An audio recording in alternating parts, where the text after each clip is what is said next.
Hi. Um, I've been building videos on the internet for a while now, and it seems like the only thing people really want to see me do, frankly, is build complex models. I've tried doing all kinds of advanced videos on technical issues, and frankly, it just seems like people really just want to see me build some models. So far be it for me to not give what the people want, the people want. Give the people what the people want. So here we go. Um, this is an actual transaction that I was sent recently by a broker. It's a vintage strip center circa 1960s-ish. It's in mid okay condition, I guess. And other than me stripping out some of the names and changing the names around, it's pretty much the real thing that I was sent.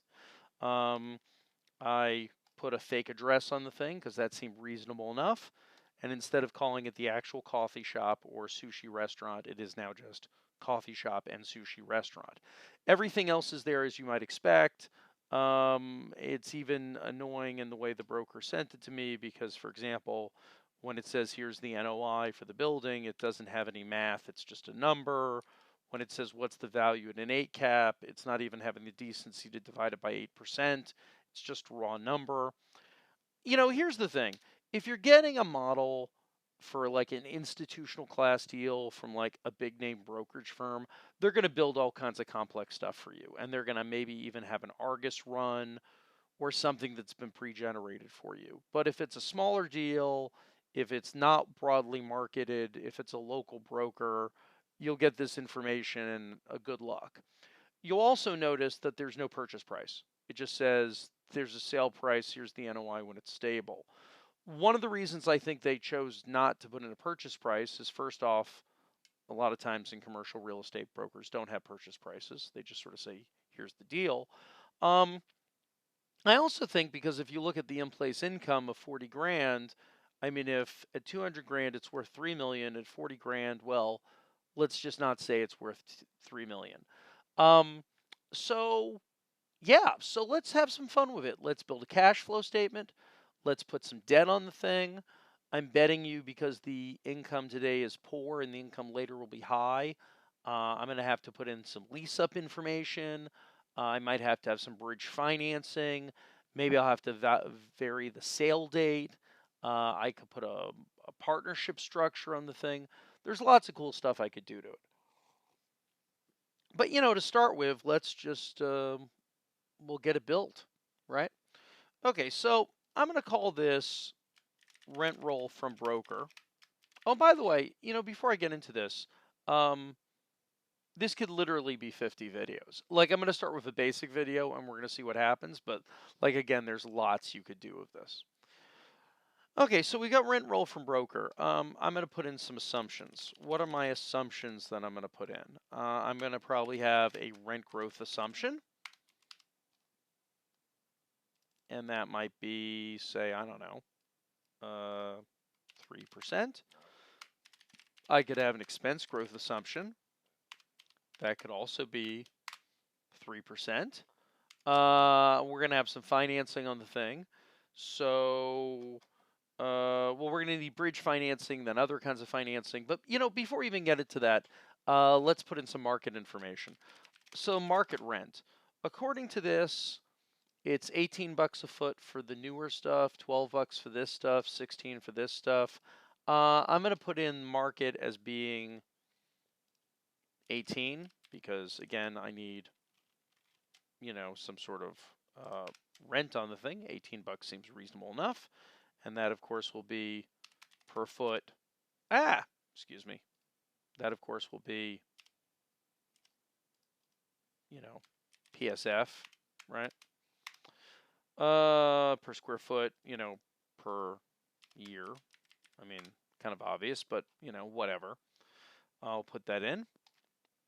Now, one thing to note is this tenant is expiring in 12/31/22. You'll notice just from the date in the lower right-hand corner that I'm making this video on the 19th of December. I know for a fact that this tenant will expire later. So I'm going to make this, I'm going to overwrite this, and I'm going to make this 12/31/23 because I know they're going to be there for an extra year. Notes. extended bookstore by 1 year. It's always good to keep track of what you did. I'm going to need other expiration dates. I'm also going to need leasing schedules. This coffee shop is month to month, so they haven't signed a lease. They've been there forever. I'm still going to want some sort of rollover assumption on that. I'm going to assume we give them another year, say to the end of 23. I'm going to run my analysis as of January 1, 23, by the way, because I need a start date on that thing.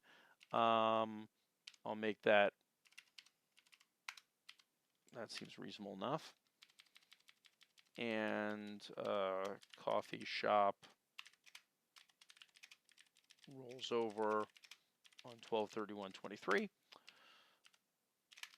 month to month.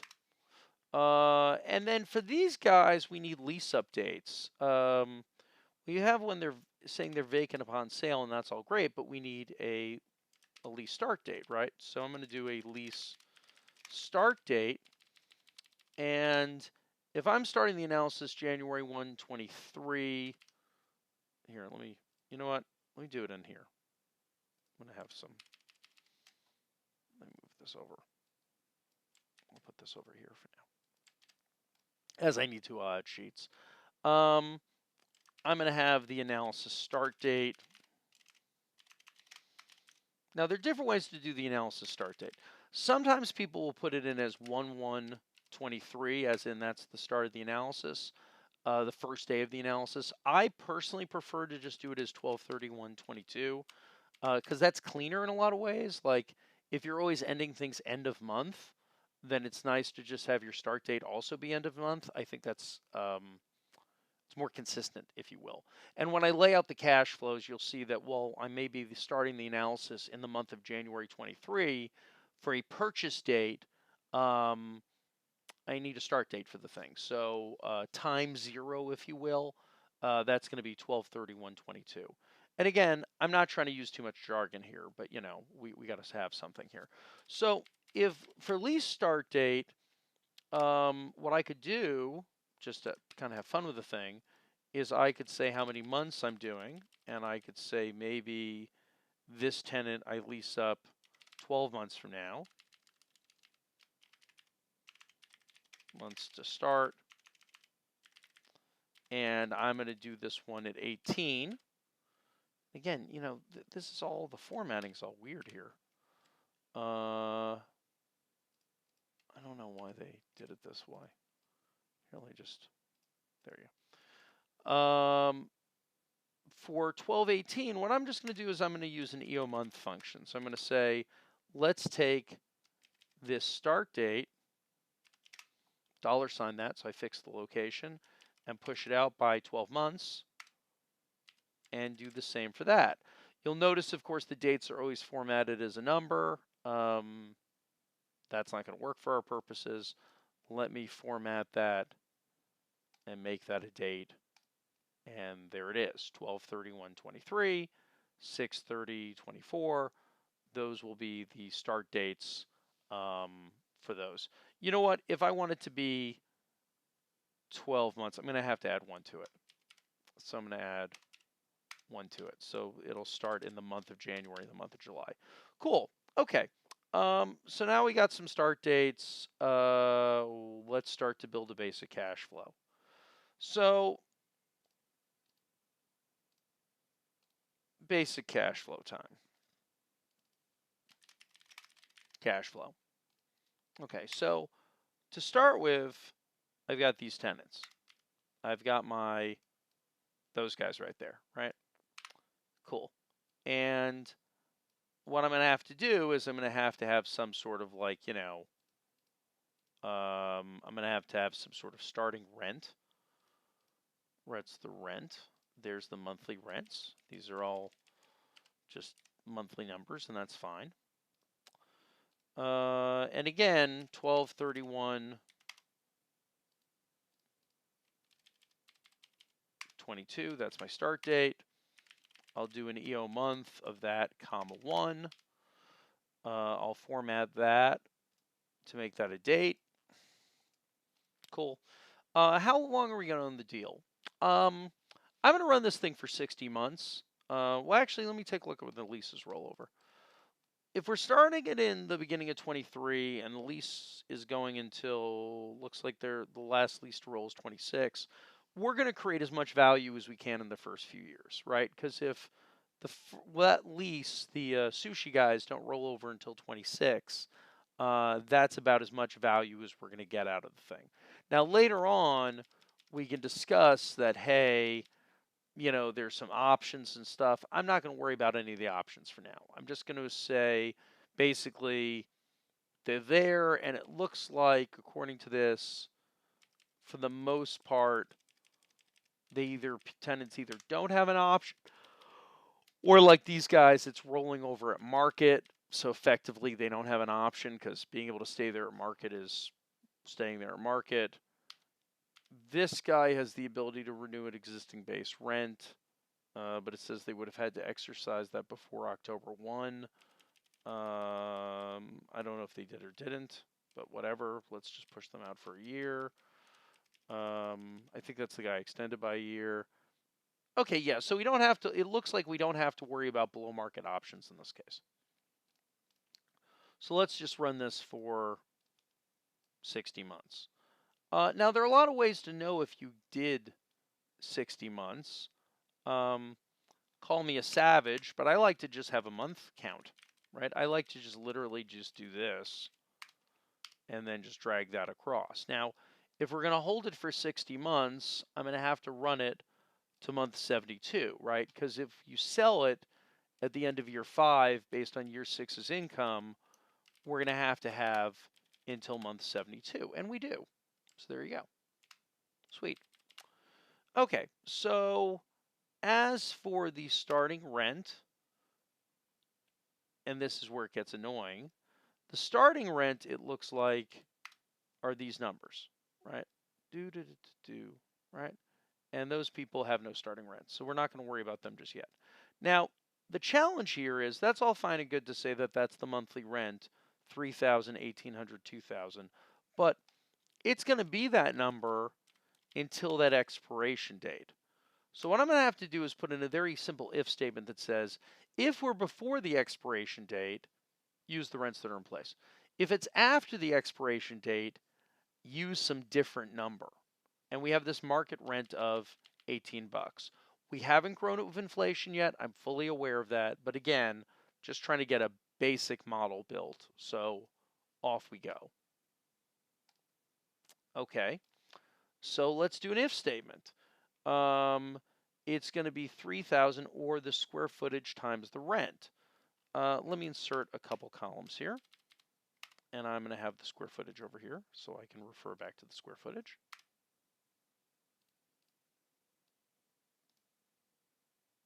Sweet. Okay, let's do it then. So, and you know what I could also do while I'm at it? Actually, let me inflate the market rent. No, I won't bother. It's fine. Okay, so I'm going to do an if statement. I'm going to say if this date, and let me make this bigger because I realize maybe you can't see what I'm doing. If this date is less than or equal to when it expires, then do the rent that we had originally. Otherwise, take that 18 bucks and multiply that by that square footage. And that's the if statement, right? That's basically saying, look at the date, and if we're not at the expiration date yet, then use the rent. And if we're at the expiration date, or beyond the expiration date, I should say, use the other rent. Now, before I can drag this thing over, I got to do a few things. I got to fix the location of the square footage. And I'm going to also have to say, let's see here, rent roll from broker, line 11. I'm going to have to fix that location, fix that location, fix that location. There we go.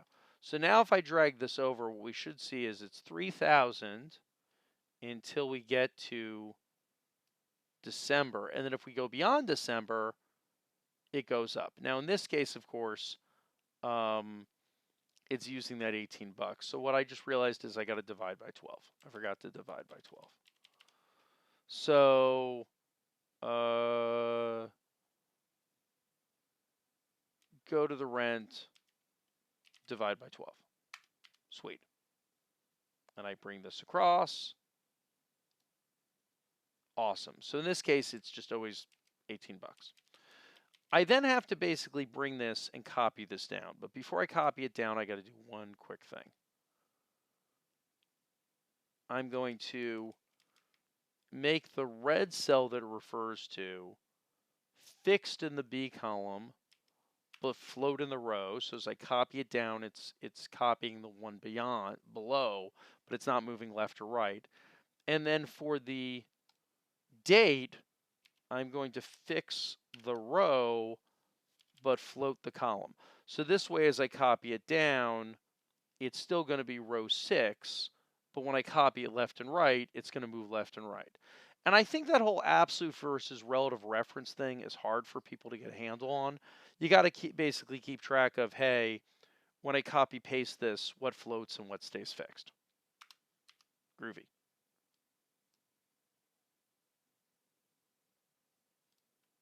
Well, clearly it's pulling the wrong information.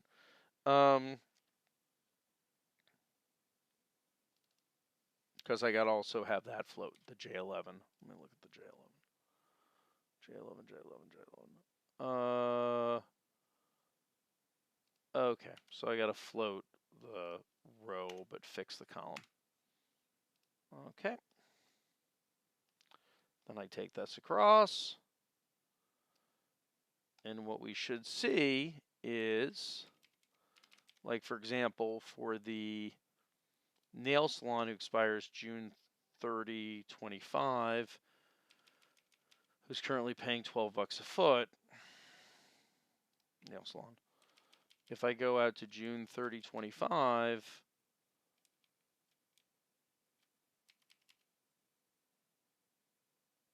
oh, it's having everything triggered January 31, 24. That's annoying. Oh, I got to float that too. I got to float the expiration date. Yeah, okay. Fix the column, float the row. Right. So now,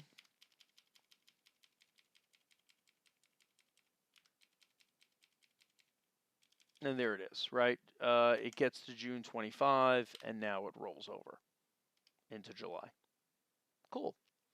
So this is sort of the world's dumbest cash flow. It basically is giving me my cash flows. Of course, I haven't said anything about lease up information, but you know, you gotta start somewhere, right? And also, you know, when I do these, I usually don't like to show the pennies. The penny thing is just ridiculous. So I like to personally just bring it back to dollars, and then while I'm at it, just throw a line under that. Just, you know, clean up as you go along, right? So just to double check it's all working, if I take, say, the handbag people who are currently paying $12.20 a foot, which is $15.25. They're doing that until April 30, 24. And let's just make sure that's working. And it is, and you can see it goes up. Cool. Okay, well that's good. You know, that's a simple if statement. And you know, just to review before we call this a video, if we look at this thing, what you see is you're again saying take the date, compare it to the expiration schedule. If you're not there yet, use the rent that's in place. If you are there, take the new rent, divide by 12, because you want to make it a monthly amount, and multiply it by the square footage. And again, the key is realizing that some things have dollar signs on the rows, and some things have dollar signs only on the columns. And if you're good about that, then when you start to copy and paste it, you know, you'll sort of know, am I fixing the row or fixing the column? Yeah, so that's a good start. Um, as for things to work on next time, let's make a list of things to work on next time. Things to work on next time would include leasing up vacant spaces, putting growth on income and on expenses, and then basic valuation. Like what am I buying it for? Cool. Okay, well, 20 minutes, I think that's about as much as the human brain can handle. So let's break here. This is a good natural break, and we'll pick up again. And again, if this sort of stuff fills you with joy, you can always check out my website at carrealestate.com. Or, as I always like to remind people, you can always email me at josh@carrealestate.com. Until I see you again, thanks, and keep building better models.